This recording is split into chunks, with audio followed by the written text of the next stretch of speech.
been just over a year since Sam Mostyn became the Governor-General of Australia. And as first years go, it's been a relatively busy one. Mr Albanese, I invite you to take and subscribe the affirmation of office as Prime Minister of Australia.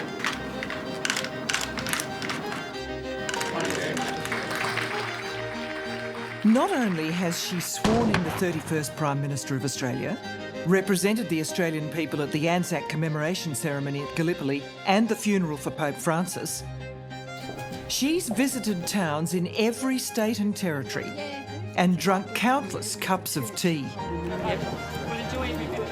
On my first Australia Day as your Governor-General, I am very proud to celebrate Australia and the people and communities at our heart. So what does it really mean to be Governor-General in these polarised, turbulent times? Well, as the King's representative here, the post is filled with pomp and ceremony. It derives directly from our colonial past, yet it can most definitely fill modern headlines. Sam Mostyn wants to be a very modern Governor-General, drawing on what she sees as key Australian characteristics: kindness and respect. So how does that really work?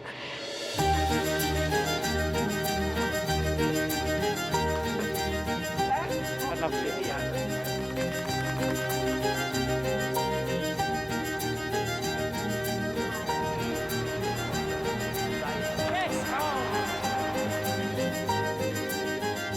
I've been asked by the school children in Australia to point 5 selfie. Can we check it? You are all in.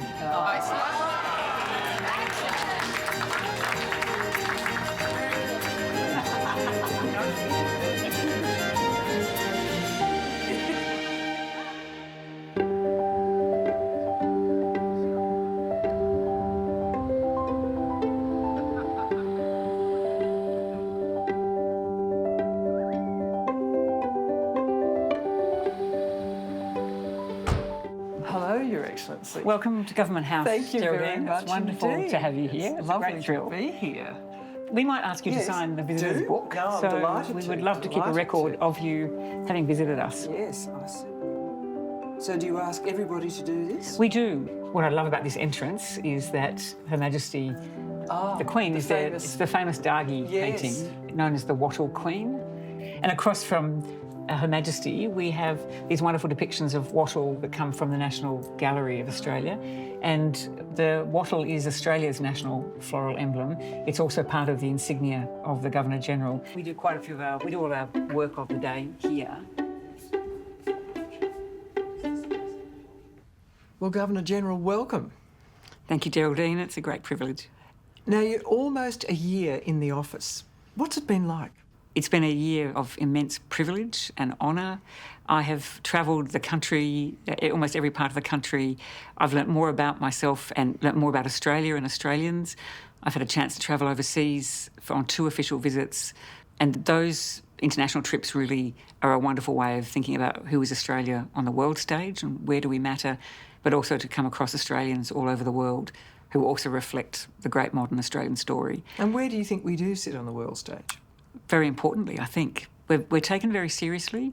The Australian character and our values are understood very well by the rest of the world. Wherever I go, in almost every part of the world where anyone could visit, there'll be someone who has a family member as part of a diaspora community in Australia, with one of the most successful multicultural nations. People really admire the deep First Nations history that we celebrate here. They admire the fact that we have such a successful, vibrant democracy, stability, independent judiciary, that we feel like a safe, stable place, but where we innovate and people are energetic and proud of their country, but that we are very comfortable engaging with the rest of the world. When Sam Mostyn was approached by the Prime Minister to become the 28th Governor-General, and only the second woman, she reflected deeply as to whether she was suitable for the role. When announcing my appointment Prime Minister, you said you sought a modern, optimistic Governor-General capable of uniting and celebrating the very best of Australia. Sam Mostyn grew up in a military family in Canberra, the eldest of 4 daughters. She studied and practiced law before becoming a businesswoman Labor Policy Advisor and Executive. A community advocate on many issues ranging from social justice and gender equity to climate change action. Well, I think when you're asked to serve, that you have to actually believe you can serve. I'm the daughter of a long-serving army officer, now long retired. My dad's now in his 90s, but he served in the Australian Army for 40 years, and my sisters and I and my mum were all part of a defence family. So we grew up with a sense of service. I'm not sure I could do this job without that. And when you say that, do you mean that there's a sort of an ethic of giving more than you're asked to, or fronting up, or what do you mean? That's a really nice way of thinking about it. I think it takes the idea of service from something theoretical to very much a lived experience of giving much, much more and remaining curious and open to how far that service can go and in the service of whom. Now, I'd like to talk to you about faith and values. Mm-hmm. Where would you situate yourself? Do you belong to a particular faith? I don't belong to a particular faith. I was raised in a slightly Presbyterian and Church of England family. I don't think I thought of myself as necessarily having religion. I think I've always been someone who has a sense of spirit and of what does good look like, and of being part of a community and reflecting on values. I've been curious about what drives people's sense of self, but always this thing of what does good look like, what makes us good people. I guess I've tried in my own career to behave in a way that reflects the values of being a good person. So we're on the first floor now of the ceremonial house, right. But I wanted to make sure we paid some respect to former Governors-General, and of course I'm the second woman Governor-General, the first Dame Quentin Bryce, and this is the portrait that Dame Quentin chose that commemorates her time in the office. Good portrait. And that's Ralph Homans. It's Her Excellency at the door of the office, looking out to the Canberra, that beautiful nature you can see reflected. You can see the trees reflected in the glass. I like that. And she's holding important work with the crown and wattle in her arms, and so she's working. I suspect the peace dove is there for a reason on her collar. Oh, yes. And behind her is her flag, and then the start of the office from her time. I think it's just a lovely portrait. It's a lovely portrait of Dame Quentin. Sam Mostyn's appointment has not been without controversy. This makes nearly the front page of every major capital city paper today in some way too, Michael. It's a big pay rise for the highest office really in Australia, Governor-General Sam Mostyn going to get a $200,000 pay rise in the job, $200,000 more. A lot of people were very angry at my appointment. They didn't think a woman could do this job. They didn't think someone who wasn't a general could do this job.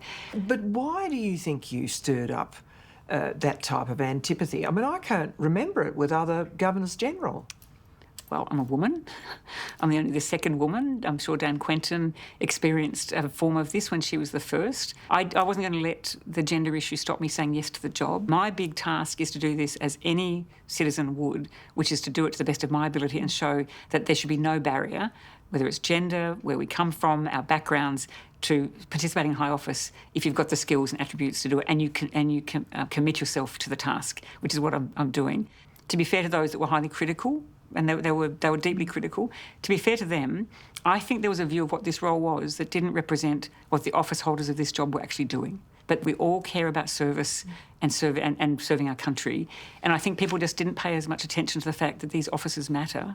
Now, given your working life, when you went to the law, yes, you discovered some things that quite surprised you about inequity between men and women. My first major job was as an associate to Justice Michael Kirby in the Supreme Court in New South Wales. So I worked for someone who believed in absolute equality within the legal framework, and he always had a young woman and a young man as associates, so he made sure that women were present in his chambers, which I always appreciated.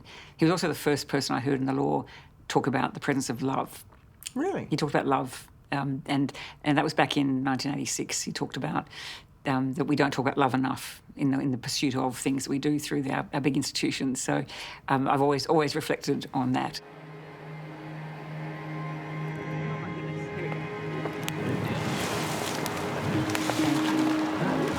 Oh, it's gone back that way. There we go. There's a few parts of this job that are pure honour, and they almost define the role. I mean, more generally, I have 4 Cs. So I have constitutional functions, I have ceremonial functions, commander-in-chief functions, and community functions. It's a good way of remembering the breadth of what I do. And within each of those, particularly ceremonial and constitutional, but also community, I get to see the stories of people that many don't, or it's easy to pass over. I notice you said you're going to places where a lot of people don't feel they have any agency, and then you've got to come back and transmit it to those who do have agency. Correct. I have an opportunity to work with those who have the ultimate agency, the government. So the Prime Minister, the Cabinet, those Cabinet ministers that come and visit me once a fortnight during sitting weeks when we run the Executive Council of Government. And in those meetings, I have an opportunity, after we do our formal work, to say, I've noticed this, or a community here has said this, but everywhere we have gone, people pull me aside and say, it'd be great if you could raise this. And do they? On many issues, on mental health, on social inclusion, on how we debate big issues, on how we celebrate multiculturalism, how we celebrate our Defence Force. I'm given these messages all the time. There she is. Hello. A recent visit to Wyanga Aboriginal aged care in Sydney's Redfern was an opportunity to sit and listen. Oh, Auntie Beryl. Kylie Kwong will be so jealous. She'll say, why didn't I bring her? Yeah, that's what she'll say, won't she? And you got to see the king. Yes, we came in for him up at Redfern. At Redfern at NCIE. Yeah, no, I know. You talked about how important it was when he was back seeing you. Yeah, it's fantastic. Yeah. Wyanga provides home care services to elders with the aim of keeping culture and community strong. Your Excellency, it's been... I'd be long gone dead now by now if it wasn't for Wyanga, I can tell you that. Yeah. It's about community, isn't it? Yeah. Yeah. And being in your culture as you get a bit older and being supported for things that matter to What you. I always say, you come in here, you get fed, and you meet the good people, but when you go home, you're happy, and then when you came in, I can tell you that. This is our happy place. Yeah. Well, this No is our one main joking area. and having a laugh. This is our mountain. With Yes. one another. Yep. It makes us feel good. When you go home, you sit down and you think, what are we doing tomorrow? Yeah. And we come back again. You want that bus back the next morning? Yeah. Do the next trip? Yeah. When I think about care, and the reason I put care at the centre of everything we do in the Office of Governor-General, it's this. These are our elders. This is who we learn from.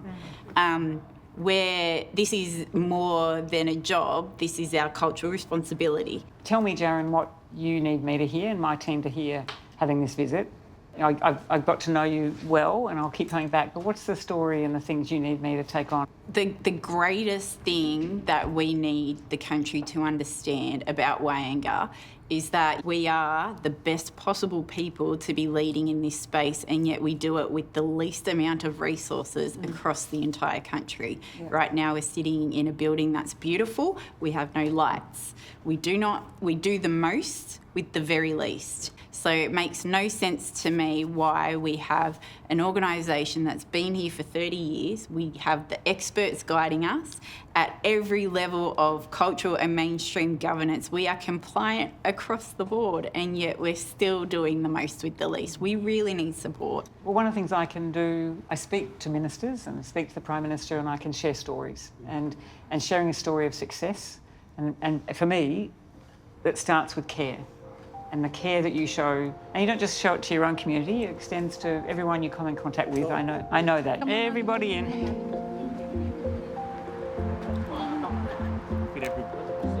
Rowie. Come, Rowie. Exclude anyone. Smiles 1, 2, 3. Great. Wonderful. Wonderful. See you. Thanks for coming. No, Catch up soon. we will. Absolutely. Okay. Absolutely. Oh.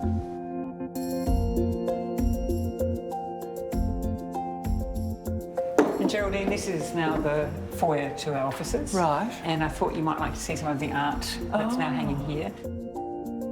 The Governor-General is passionate about art. In consultation with the National Gallery of Australia, she's transforming the artwork in both her new homes in Sydney and Canberra with far more contemporary and Indigenous art. we are borrowing from the National Gallery. We're doing that with the curatorial support of the gallery. So we don't just make personal choices, they're all part of storytelling, and the National Gallery thinks that this is a painting that really reflects what we're trying to do here. So Maisie Bundy...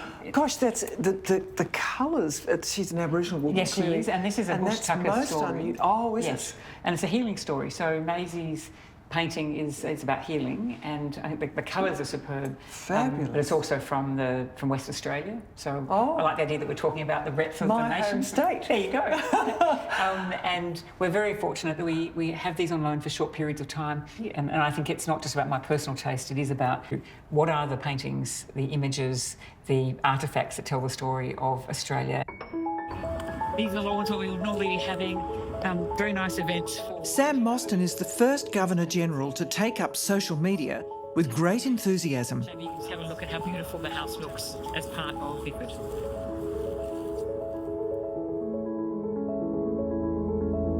You might know that we celebrate the 50th anniversary of the Australian Honours System this year, and today at Government House we are midway through our week of investitures. But I thought many of you might want to know a little bit more about our Honours and Awards system and how we come to this moment where we do the presentation.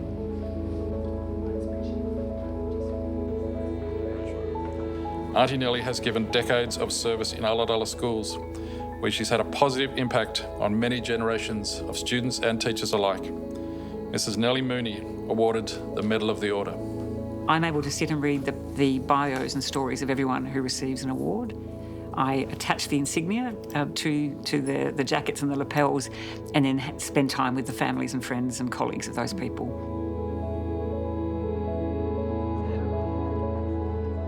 It is remarkable the people we get to meet and congratulate and be faced with their humility and that classic Australian thing of course I show up, I just do my job, I'm not sure why I'm being thanked.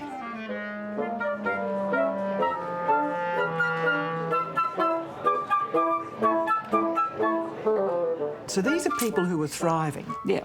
Who's not? Well, I think this is the story of the world at the moment. We must never forget the marginalised, and Australia has its fair share of marginalised people. I have no political role, I have no politics, I have no policies of my own. I can talk about those visits back to those that have some say in that, or encourage them to go and visit themselves. Do you ever despair at what you see? I'm saddened by many things I see. You couldn't help but be moved by some of the things where people have real challenges in this country.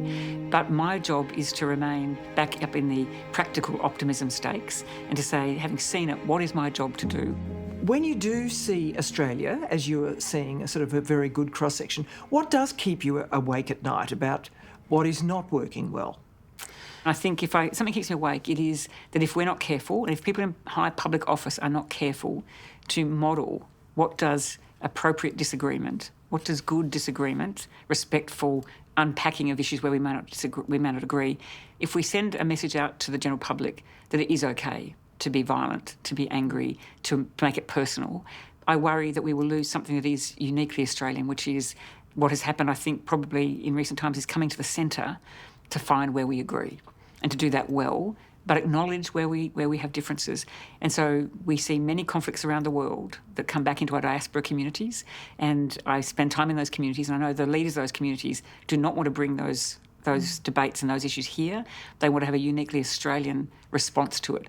But if we allowed disinformation, misinformation, the use of social media and direct communication, artificial intelligence, and stop people being curious and doing the work to understand how they would approach an issue with understanding and respect, that worries me, that we could descend quite quickly, as other parts of the world have, into tearing ourselves apart where we don't need to, and where Australians have typically been able to hold things together for something far bigger. While Sam Mostyn cannot be political in any way, the causes she chooses to support say a lot about her personal values. So nice to see you. Hello, great to see you. The social outfit is one of these. Great to see you. Easy, I'm happy. What can you? Oh, that's so nice. Well, I'm very happy to be here. Coming. When I was not Governor-General, I had started buying some clothes from this place called the Social Outfit, and I got to learn the story of where those clothes had come from. And it was the brainchild of people who wanted to make sure that recently arrived migrant women who could sew could find a pathway to economic security by being employed in fashion. And so this small organisation starts with very, very generous gifts from the existing fashion houses who give all of their dead stock fabric, so there's not a cost of the fabric.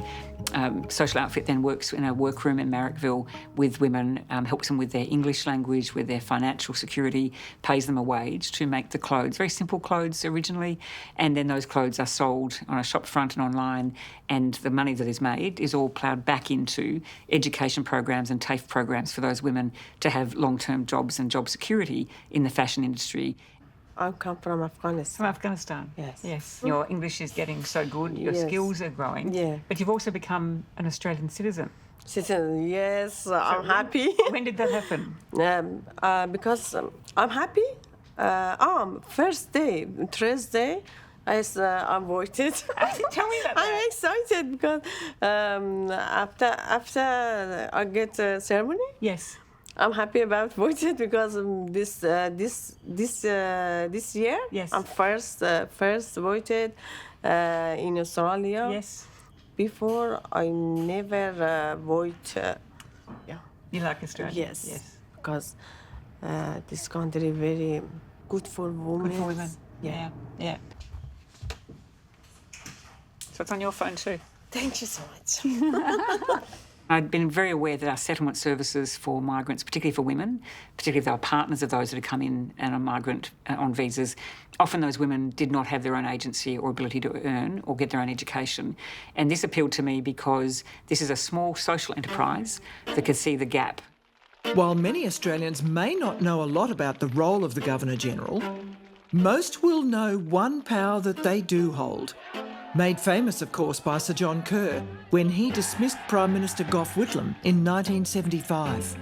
You may have to intervene in constitutional crises. Now, did that not perturb you, or at least preoccupy you when the Prime Minister asked you? It didn't, because I think that's the benefit of having had a law degree, practiced as a lawyer, married to a barrister.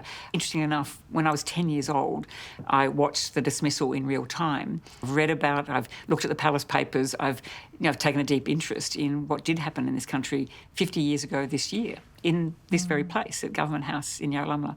So that didn't bother me because ever since then we have had one of the most stable, non-interfering, no real problems in our democracy, no interference by Governors-General. It was clear that it would be a profoundly and almost unimaginable moment that would require... But it could happen. It could, but one of the great powers of the Governor-General is influence, and that the influence in relation to the Prime Minister and senior Cabinet Ministers is one you should always be operating on. If you see danger ahead, be aware of it, think about it, have the conversations with the government of the day. And what about the relationship with the British monarch? So that's an interesting feature, of course. I have a very, very good, strong working relationship, a very affectionate one with His Majesty the King. He, of course, was the person who appointed me, and he is the King of Australia, and I am his representative here. But for all intents and purposes, all of the things that I do as Governor-General are at the advice and counsel of the Australian Prime Minister and Cabinet and on my own volition. But he would never seek to give me advice about my role. I would never write to him or engage with his office seeking advice and counsel for matters that are dealt with in Australia. So you wouldn't write to him and say, I am concerned about something that's... You wouldn't do that? No, I would not. No, I would not. And former Governors-General would not either. And let's say somebody decided to reintroduce the Republic. Now, what would be your duties there? That it would presumably go to the Parliament and then it would go to a referendum. If it's the will of the people reflected in our Parliament that would move to another referendum, that will be a matter for the Australian public. And then my job would be to deal with the consequences of what the Australian people chose. As well as being the King's representative, the Governor-General is also the Commander-in-Chief as the head of the Australian Defence Force. I grew up in an army family and I know exactly how all of the command and control system operates to make sure that we are kept safe and that our defence force can operate to the best of its ability. I do not have the power to command the Defence Force. That sits with the Prime Minister and the Minister for Defence and the Chief of the Defence Force. It's quite clear how our defence system operates, and What I do have, though, is a representational role. I commemorate our great commitment to war efforts, to peacekeeping. So I do speeches at the War Memorial and across the country at all of our memorials. And I represented Australia in the Defence Force at Gallipoli most recently. As a proud Australian, the daughter of a veteran and Australia's Governor-General, it is an honour to be here to commemorate the 110th anniversary of the Gallipoli landings.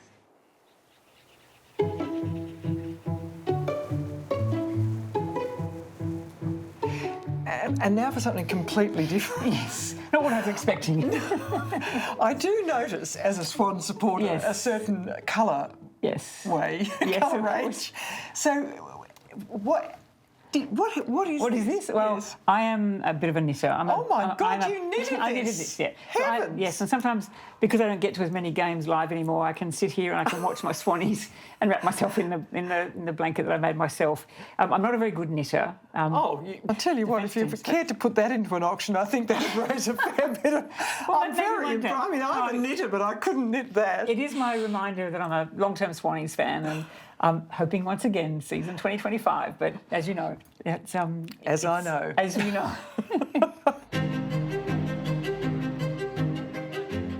Sam Mostyn was the first woman to take on the role of AFL Commissioner in 2005 and held it for over a decade, during which time she was instrumental in creating the AFL Women's League.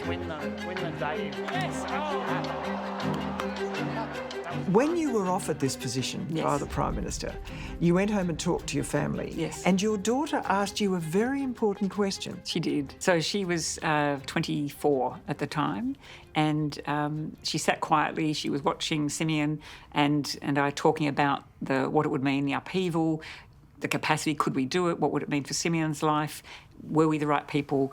And she quietly sat there and then she just said, will it make you happy? Will you be happy in this job?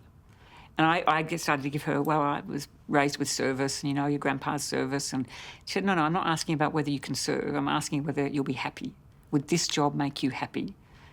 And thank goodness for our children, I think. And the wisdom of younger people saying, because you won't do the job well if it doesn't make you happy. There is a deep sense of happiness in me that you can do something good in this role. I see that reflected in the people who are responding. So it's beyond the privilege and honour. I'm the most fortunate person in the country. What's that? Would I see the rolls? Well, I would, but... Very ceremonial. The Queen would often travel in this car. Oh, no, that is... I thought you might That is a car, yes. There we are. And it has all the detail about Oh, my the goodness. Phantom Six. Here we go. Yes. Yes. Pop in here. Pop in here. Why don't you have a little sit in there? Go on. Okay, I think you should. I think I'll to feel what it's like, you've got a foot rest. I'll pretend. I'll There you pretend to be an ambassador. There you are. Oh, look at it, isn't And it? it floats Just. like a cloud when you drive it. It's extraordinary. Certainly not. It's not your modern Australia. This is not modern Australia.